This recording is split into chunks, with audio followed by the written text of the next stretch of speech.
अब वक्त बहुत नजदीक है कि यीशु मसीह दुनिया में दोबारा आए। इस पर दुनिया में बहुत बहस चल रही है। कभी लाल बछिया की कुर्बानी की बात होती है, कभी वर्ल्ड वॉर जी यानी आखिरी जंग अजीम की बात होती है। इसमें कोई शक नहीं, आपकी दुनिया के हालात चीख चीख कर पुकार रहे हैं कि यीशु मसीह अब दरवाजे पर है।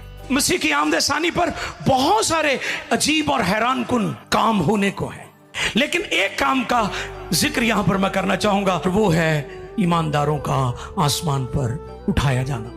जैसे हनूक आसमान पर उठा लिया गया और लोग उसे ढूंढ रहे थे, इसी तरह जब यीशु मसीह आएगा तो लिखा है 2 औरतें चक्की पीसती होंगी, एक ले ली जाएगी और एक, 2 आदमी खेत में काम करते होंगे, एक ले लिया जाएगा और दूसरा छोड़ दिया जाएगा।